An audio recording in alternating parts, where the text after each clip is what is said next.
Sobat Tanjak, berjumpa kembali di podcast kedua kita, Tanjak Sumbak Tim, tempat anak negeri jalin aksi kreativitas. Nah Sobat Tanjak sekalian, kalau di podcast sebelumnya, kita sudah sharing-sharing terkait tips dan trik D3 khusus dengan Bang Julio, narasumber kita kemarin, terkait dengan persiapan dan juga masa-masa kuliah ya, serta suka duka di PKN STAN-nya.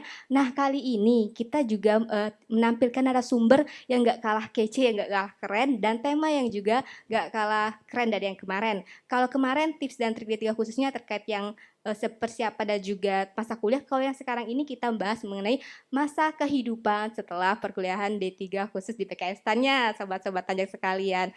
Nah, di samping saya sudah ada narasumber kece kita yaitu Bang Yogi Haditya. Bang Yogi, apa kabar Bang? Alhamdulillah baik. Luar biasa, baik ya. Alhamdulillah kita selalu sehat ya. Nah Bang, Abang hari ini WFH atau WFO Bang? Hari ini saya WFH, Mbak. WFH ya Bang, luar biasa ya. Udah menyempatkan waktunya untuk hadir di podcast Ya, kita. Nah Bang, kata orang kalau kita tidak kenal, kalau kata orang nggak kenal nggak sayang, maka marilah kita memperkenalkan diri ya Bang. Mungkin kalau kita udah berdua udah lama kenal ya Bang, wis. tapi teman-teman sobat Tanjak yang lain pada banyak nih yang belum tahu sama Bang Yogi. Mungkin Bang Yogi di sini bisa memperkenalkan dirinya Bang. Ya. Halo, selamat siang. Perkenalkan nama saya Yogi Harditya. Saya dari angkatan Crash Program D1 Bea Cukai Crash Program tahun 2009. Saya masuk D3 khusus itu tahun 2014 dan lulusnya alhamdulillah tepat waktu di tahun 2016. Itu aja. Wah, udah lama juga ya Bang, 5 tahun ya. Iya. Nah, saya dengar-dengar Bang, Abang ini waktu D3 khusus itu jurusannya D3 khusus akuntansi ya Bang, Oh bener iya, Bang? benar. Nah, tentunya kalau kemarin kita bahas dari segi Bang Julio ya, yang dari D3 Kepabeanan Cukai, D3 khususnya. Kalau Bang Yogi ini D3 khusus akuntansi, Sobat Tanjak. Nah, tentunya kan pasti ada perbedaan gitu ya, mungkin dari suasana kuliahnya yang katanya akuntansi itu lebih ambis gitu ya. Nah, mungkin di sini bisa di-sharing Bang, sedikit ya sebagian mungkin pengalaman kuliahnya gitu dan dampaknya ya, mungkin dampak ketika kita sudah kembali lagi ke kantor ya. Apalagi kan Abang ini kemarin sempat menjadi bendahara kantor ya, inline lah. Maksudnya antara akuntansi sama keuangan menjadi bendahara seperti itu Bang. Boleh diceritakan sedikit pengalamannya Bang? Wah, kalau pengalaman ya emang bener ya. D1 Bea Cukai itu berbeda jauh dengan D3 akuntansi suasananya. Cuman untungnya itu ini dari teman-teman Bea Cukai. Korsa lah. Satu kalau bisa masuknya 40, keluarnya juga 40. Terus dari suasana kuliah itu ya beda dengan tipikal dosen-dosennya dan juga pelajarannya. Kalau dosen-dosennya alhamdulillah sih memang baik-baik semua, cuman ya harus sedikit ini, Berjuang gitu ya sedikit Bang? berjuang. Tugas itu kayaknya Iya. cukup banyak berjuang ya? Dan kalau untuk mata kuliahnya ya beda banget kan. Di Bea Cukai itu konkret nyata kayaknya yang kita pelajarin itu emang ada. Cuman kalau di akuntansi itu sebetulnya ada, cuman Lebih luas lebih mungkin ya harus cakupannya ya. berimajinasi tinggi lah supaya harus betul-betul memahami setiap kata-kata gitu. Kalau kita nggak paham, wah hancur pas ujian itu. Saya hampir 2 kali kena DO karena dapat nilainya tuh D pas waktu mid. Terus gimana Bang cara Abang menyemangati diri gitu kan? Biasanya ketika kita udah drop gitu rasanya tuh kayak ya ampun gimana ini pasti kan ada rasa cemas, was-was gitu ya. Ya itulah ibaratnya tuh macam hancur kali lah dapat nilai batas D itu kan 55 kalau 54 D itu kan. C itu 55. Saya dapatnya tuh 49. Itu udah luar Usaha biasa effort yang untuk luar biasa gitu ya Bang. udah belajar sampai malam itu dapatnya 49. Waduh. Jadi Gimana enggak? bener-bener yang penuh dengan air mata gitu Air ya. mata banget lah itu emang kalau orang-orang yang kayak saya ya gitu. Beda kalau memang yang cepet.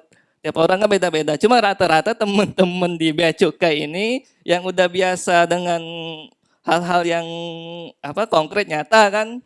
Misalkan polis asuransi itu apa, PIB itu apa, jelas ini. Kalau ini kan harus menggambarkan itu apa, payable gitu, Iya. utang gitu kan. Terus menggambarkan bad debt expense, utang tak tertagih, misalkan gitu. Tapi utang tak tertagih itu kayak apa? Sama ini akumulasi penyusutan. Sungguh luar biasa Ivo. Pasti saya membayangkan perasaan Bang Yogi ketika udah lulus kayak alhamdulillah ya akhirnya selesai Iya, semua ini. pas UAS itu ya tetap berarti ya ada yang kurang di saya kan, makanya mungkin belajarnya lebih teliti lagi gitu, terus pahami dosen tuh mau kayak apa jawabannya gitu. Iya. Jadi Ya alhamdulillah deh. akhirnya ya Bang, kita buktinya berkumpul di sini ya. Nah Bang, itu kan gambaran ketika masa kuliah ya. Iya. Nah setelah kuliah tentunya kita kembali ke kantor asal kita nih Bang.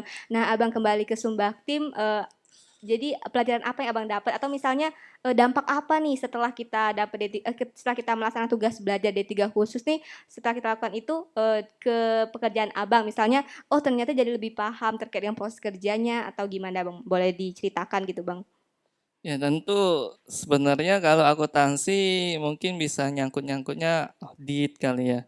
Cuman kemarin itu misalkan oh ya ketika saya kan dari Kanwil Bea Cukai Riau pindah ke sini jadi di keuangan ya itu tadi di akuntansi kita udah latihan menghitung pakai kalkulator segala macam ya udah biasa ini udah ada gambaran bagaimana cara menghitung cepat gitu. Nah, itu aja sih paling. Tapi kalau untuk ilmu-ilmu akuntansi sih cuma sedikit kalau di keuangan ya, di khususnya saya sebagai bendahara gitu. Itu aja sih, Dek. Mungkin juga bisa dijelaskan ya Bang, prospek ke depan nih, kalau misalnya mungkin dari teman-teman Abang gambarannya, saya dengar-dengar juga nih teman-teman Abang ada yang udah lulus LPKP, ada yang mungkin masih melanjutkan kuliah. Jadi kalau misalnya bisa kita bilang katanya lebih menguntungkan kalau jadi tiga khusus. Nah, gimana menurut pendapat Abang, Bang? Ya, kalau teman-teman sih saya teman angkatan ya udah banyak banget yang sudah 3A gitu. Sedangkan saya sih masih 2D ya, belum lulus UPKP. Dan kalau untuk normal sebenarnya masih 2C 3 tahun. Nah, jadi 2 2C 3 tahun sama 3A itu aja 3A-nya itu udah 3A 1 tahun apa Udah jauh ya jauh. bedanya, Iya, jauh iya. berapa tahun itu supaya 3A. Berarti emang menguntungkan banget ya Bang kalau ikut D3 khusus ini ya. Iya, bisa menguntungkan tapi tetap aja percaya keajaiban itu ada. Karena ada senior kan enggak D3 khusus tapi dia bisa melesat Mengejar gitu ya. jauh. Memang orang kayaknya punya rezeki masing-masing ya. Cuman Betul. D3 khusus adalah salah satu jalannya ya Betul, Bang. salah satu jalan utama menurut saya sih. Jalan utama benar-benar. Iya. Nah, Bang, mungkin terakhir bisa disampaikan nih Bang, pesan-pesan untuk sobat-sobat Tanjak yang mungkin mau melanjutkan D3 khusus kayak saya sih sebenarnya contohnya ya. Entah mungkin kata motivasi atau mungkin juga bisa nasihat-nasihat boleh Bang disampaikan. Nasihat ya. Kalau ingin mengejar karir, D3 khusus salah satu jalan yang bagus untuk ini ya, diambil ya. D3 khusus. Jadi teman-teman yang mau ikut ujian masuk D3 khusus ya harus serius tapi santai gitu. Jangan dibawa stres gitu ya Bang. Yang Jangan penting dibawa jalani stres. aja. Jujur ya waktu saya D3 khusus kemarin, saya kan yang ketiga ininya. Oh, yang ketiga ya Bang. Tahun Wah. ketiga baru lulus. Dan yang pertama saya gugup sekali. Gugup kan ya. Yang kedua ada insiden itu ada suatu insiden jadi nggak fokus. Yang ketiga saya lepas gitu kan. Lulus Pak Payo, nggak Jadi lulus pasrah ya sudah. benar-benar. Ini kalau bahasa Palembang tuh Tapi kayak ya ya tapi ya tetap serius gitu pas ujian. benar-benar. Jangan ini main-main juga. Tuh, belajar sih tetap ada gitu, tapi tetap pokoknya nyantai gitu.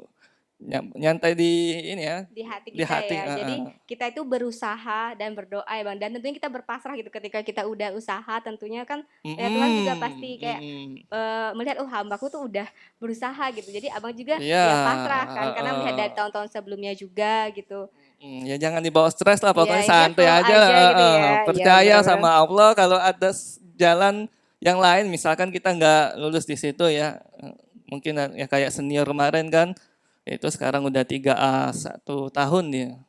Ya, luar biasa ya Bang. Jadi mungkin dapat kita simpulkan ya Sobat Tanjak sekalian, apapun jalannya, kita pasti punya jalan hidup masing-masing. Hanya untuk D3 khusus adalah salah satu jalannya dan ketika kita punya kesempatan, apa salahnya dicoba ya. Apalagi ini kan jalan Betul. cepatnya ya, dengan ada yang D3 khusus ini, kita jadi malah lebih cepat untuk mengejar karir dan mungkin ada banyak-banyak manfaat lainnya gitu. Iya, Benar jadi banget Bang. Nah, dengan berakhirnya sharing tadi, saya juga mengingatkan kepada sobat-sobat sekalian, sayang banget ya udah berakhir sesi kita terkait tips dan trik D3 khusus. Tapi sobat-sobat sekalian, kita masih punya banyak banget tema yang bagus dan gak kalah menarik dari tema kita kali ini. Makanya sobat-sobat tanya sekalian jangan lupa untuk stay tune, like, komen, dan subscribe YouTube Kandul DJB Sumbaktim. Serta kami ingatkan juga jangan lupa untuk selalu mematuhi protokol kesehatan dan juga menjaga kesehatan. See you, bye-bye.